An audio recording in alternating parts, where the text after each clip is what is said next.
Murder cases हैं और एक नौसरबाजी का गैंग है जो कि हमने अल्हम्दुलिल्लाह इसको ट्रेस किया है।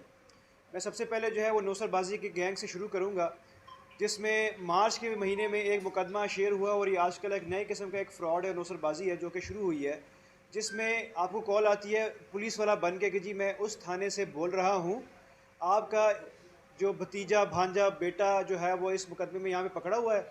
इस केस में था कि जी उस एक जिना के केस में वो पकड़ा हुआ है, तो आप मुकमुका करें और हमसे बात बात करें। तो उसमें उस तरीके से साइकोलॉजिकली उसको डिस्टर्ब किया गया और उसको कहा गया कि जी अभी ज़िना हो गया है, अभी लड़की की डेथ हो गई है, अभी एसएचओ नहीं मान रहा, या इस तरह के मुख्तलिफ उसको हीले करके इंटाइस किया गया और साइकोलॉजिकली डिस्टर्ब करने के बाद 81 लाख रुपए का जो है वो ट्रांसफ़र हो गई उस मुद्दई से मुलजिमान की तरफ। और इस पे अल्हम्दुलिल्लाह हमने काम किया। Incharge investigation civil lines inspector Sarwar साहब ने बड़ी मेहनत की इसमें। एक डेढ़ महीने की मेहनत के बाद जो है वो बहावलपुर से हमें एक लिंक मिला, उस लिंक पे काम किया गया और जो मेन मरकज़ी दो मुलजिमान थे अख्तर और अनवर, उन तक पहुँचे गए और अभी तक जो है वो 25 लाख रुपए की रिकवरी जो है हमने अभी तक कर लिया है। बाकी सारे इस तरह के मल्टीपल मुकदमात और भी दर्ज है मुख्तलिफ थानों में, किला गुजर सिंह में भी और सिटी डिवीज़न में भी। उस पर भी हम कोशिश कर रहे हैं कि जितने इस तरह के मुतासरीन हैं जो कि इस तरह के नए फ्रॉड से मुतासर हुए हुए हैं उनकी रिकवरी को इंश्योर करें। लेकिन ये बहुत बड़ी कामयाबी है क्योंकि एक नए किस्म का ये एक गैंग जो है वो सामने आया है जिसको अल्हम्दुलिल्लाह हमने अनअर्थ किया है। इसके बाद जो है वो कत्ल के मुकदमात हैं जो कि आप लोगों से हमने शेयर करने हैं। सबसे पहले इंचार्ज इन्वेस्टिगेशन बदामी बाग का एक बड़ा इंपॉर्टेंट केस था। 19 जुलाई को एक कॉल चली कि एक फ़ीमेल है राशिदा, उसको फायरिंग करके उसके हस्बैंड ने मार दिया। तो उस पर फ़ौरी तौर पे रिस्पॉन्ड किया गया और विदिन 24 आवर्स जो है जो मरकज़ी मुलज़िम उसमें खालिद अनवर बट उसका हस्बैंड था वो गिरफ़्तार हुआ। वजह इनाद ये बनी कि एक प्लॉट था, ये उनकी दूसरी शादी थी आपस में। एक प्लॉट था जो कि फ़ीमेल अपने बच्चों के नाम, साबका बच्चों के नाम लगाना चाह रही थी, हस्बैंड उसको रजिस्ट कर रहा था, जिसकी वजह से तनाज़ा बढ़ा और उसने जो है उसको मौका जब मिला तो गली के अंदर फायरिंग की और फायरिंग से उसको उसकी जो है वो डेथ वाक़ई हो गई और साथ में एक राहगीर बच्चा था 5 साल का, वो भी इसमें ज़ख्मी हुआ। लेकिन इसमें चाइल्ड इन्वेस्टिगेशन बदामी बाग मुनीर साहब की बड़ी अच्छी एफर्ट है जिसने विदिन 24 आवर्स जो है वो हमारा मरकज़ी मुलज़िम जो है वो गिरफ़्तार किया। दूसरा मुकदमा जो है वो थाने शादरा से मुतल्लिक है, जिसमें मुकदमा नंबर 3939/22 है जो कि 15 जुलाई को जो है वो एक दर्ज हुआ।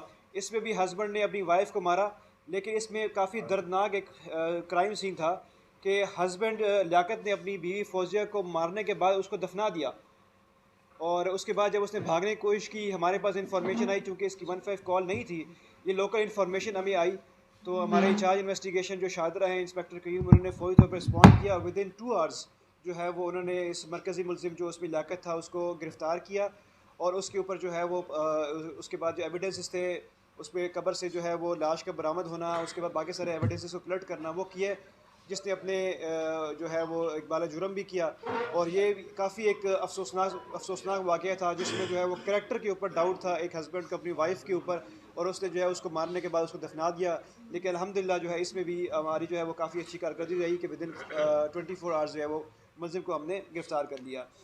इसके बाद जो है वो शादरा टाउन का एक मुकदमा था 2067/22 जो कि 21 जुलाई को दर्ज हुआ। एक लाश जो है वो काफ़ी एक मसख़शुदा लाश बरामद हुई जिसमें हमें डाउट क्रिएट हुआ कि ये मर्डर करके जो है वो भाई गई है। उसको मुकदमा दर्ज हुआ। इसमें चार्ज इन्वेस्टिगेशन जो हमारे शादरा टाउन है उमर दराज साहब, उन्होंने काफ़ी इसमें एफ़र्ट की, लाश को आइडेंटिफाई किया और उसके ये पता लगा कि लाश जो है वो बेसिकली थाने सदर सियालकोट में मुकदमा दर्ज है 365 का, जिसको वहाँ पे एक मुलज़मान बिलाल और समन शहज़ादी ने उनको मार के जो है वहाँ पे मोतरा नहर में डाल दिया सियालकोट में, जो कि रावी में आती है और फिर रावी से ड्रेन होते होते होते होते यहाँ तक पहुँची। लेकिन ये बड़ी एफर्ट थी क्योंकि आपको पता है कि मशक़ शुदा जो बॉडी होती है उसको आइडेंटिफाई करना और फिर उसको उसके मंतकी अंजाम तक लेके जाना बड़ा मुश्किल काम है। लेकिन इसमें भी इनकी टीम काफ़ी एफर्ट रही अल्हम्दुलिल्लाह, जिसकी वजह से जो है वो ना सिर्फ ये बॉडी आइडेंटिफाई हुई, मुलज़िमान के मदद सियालकोट पुलिस की मदद की गई और इसमें जो है इस मुकदमे को फाइनलाइज़ किया गया। फाइनली हमारा जो मुकदमा है वो थाने शालीमार सिविल लाइन डिवीज़न से मुतल्लिका है, जिसमें जो है वो बच्चों की लड़ाई हुई आपस में 13 जून को, और उसमें बच्चों की लड़ाई जो है वो शिद्दत अख्तियार कर गई, फिर जिस जो कि बड़ों तक पहुंच गई और उसमें जो है नुमान ने जो है वो दानियाल के ऊपर फायरिंग की, जो दो बच्चों के ग्रुप के जो बड़े थे, जिससे दानियाल की जो है वो डेथ वाक़ई हो गई। लेकिन इसमें भी जो है वो हमारे चार्ज इन्वेस्टिगेशन शालीमार अख्तर अली का बड़ा रोल है कि उसने इसके ऊपर जो है वो पहले बंदे की ज़मानत खारिज कराई, उसके बाद उसको फाइनलाइज़ किया और उसके बाद जो है वो अब बंदा हमारी ज़ेर हिरासत है और अल्हम्दुलिल्लाह जो है ये इस तरह से ये एक और मर्डर केस जो है वो हमने ट्रेस करके उसको अपने मंतकी अंजाम तक पहुँचाया। तो ये हमारी जो है आज की प्रेस कॉन्फ्रेंस थी वो एक नौसरबाजी गैंग के ऊपर और 4 मर्डर केसेस के ऊपर जो थी वो मुश्तमिल थी। ये सारी उसकी डिटेल्स हैं। अब आपके कोई क्वेश्चंस होता मुझसे लेते हैं। सर ये है कि जो आज आईजी साहब ने एक मुकदमा दर्ज किया, रास्ता जारी किया, जिस पे जितने भी 25 मई के मुकदमात थे जी उसके जी हवाले से रिपोर्ट पर मांगी है।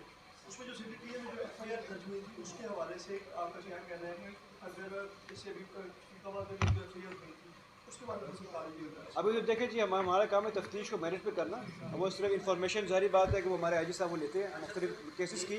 अभी से इन्फॉर्मेशन गई है, हमें तब तफ्तीश को जो है वो मेरिट पे करके उसको फाइनलाइज करना है। नौसरबाजों का जो गिरोह है जी, कितनी इसने वारदातें की, इनका तरीका वारदात क्या है और किन किन इलाकों में वारदातें कर चुके हैं? ये जी पूरे पाकिस्तान में इनका नेटवर्क है। इनके कब्ज़े से जो है वो 30 सिमें भी बरामद हुई हैं और अभी तक जो है हमने 4 मुकदमात अपने जो है वो यहाँ पे फाइनलाइज़ किए हैं और इनके इंकशाफात जो है वो बढ़ रहे हैं साथ साथ, और इसको हम कोशिश कर रहे हैं कि मैक्सिमम जो है इसमें हम लोगों की जो है वो मदद कर सकें। सर इनको पकड़ा कहाँ से और कौन कौन सी सहूलत का इस्तेमाल किया गया, ऐसे लोगों को पकड़ने के लिए क्या करना होता है? इसमें इनके बाद जो सिम्स थी वो मुख्तलिफ लोगों के नाम पे थी। सारी बात जो कॉल आती है वो कभी भी ओरिजिनल बंदे के नाम से नहीं आती, क्योंकि नाम पे सिम्स चल रही थी। वो सिम्स जो थी वो क्या वाना चल रही होंगी, राजस्थपुर चल रही होंगी या किसी और जगह पे चल रही होंगी। लेकिन यहाँ पे हमारे पास एक क्लू था कि एक बैंक अकाउंट यूज़ हुआ था भावलपुर के अंदर, जिसकी इन्फॉर्मेशन के ऊपर जो है हमारी टीम भावलपुर गई, वहाँ से उसको अनर्थ किया कि वो किसके नाम पे है। जो अख्तर के नाम पे थी वहाँ से फिर गैंग को अनर्थ हुआ। ये पूरे इसमें तकरीबन 4 से 5 गिरफ्तारियाँ हो चुकी हैं, भावलपुर से भी हुई हैं, लाहौर से भी हुई हैं। ये पूरे पाकिस्तान में इनका नेटवर्क है। सर ये बताइएगा ये जो गैंग है ये कितने लोगों पे मुश्तमिल है और जो सरगना है इसका क्या उसको अरेस्ट किया है? सरगने की जी अभी तलाश उसकी जो है उसके आइडेंटिफाई वो हो चुका है, जिसका नाम शानी के नाम से वो मशहूर है। लेकिन ये है कि हम उस पर रेड्स वगैरह कर रहे हैं। ये काफ़ी बड़ा एक नेटवर्क है जो कि पूरे पाकिस्तान में फैला हुआ है। इसमें जो है वो फर्दर भी इसके अंदर जो है वो इसमें एक्सटॉर्शन की हमने दफ़ात को हमने ऐड किया है, ताकि क्योंकि अदरवाइज़ तो ये फ्रॉड और नौसरबाजी के इतने जो दफ़े हैं वो उनकी सज़ा उस तरह से नहीं होती। लेकिन हमने प्रोसिक्यूशन के साथ मिल के इसको एक अच्छा केस स्टडी बनाने की कोशिश की है, जिसमें एक्सटॉर्शन को भी हमने शामिल किया है, ताकि वो हम इसको जो है वो इनको अच्छी सज़ा जो है वो दे सके और इनका एक केस स्टडी के तौर पे ला सके। आज भी जदीद दौर में इस तरह का क्राइम, इस तरह की नौसरबाजी वो भी इतने खुलेआम, क्या इस तफ्तीश में कुछ जाहिर हुआ कि किसी अहम शख्सियात की कुछ बने इनको हासिल की? फ़िलहाल तो इसके बारे में ऐसे कुछ नज़र नहीं आया, क्योंकि ज़ाहिर बात है चीज़ें इवॉल्व कर रही हैं और क्राइम भी इवॉल्व कर रहा है।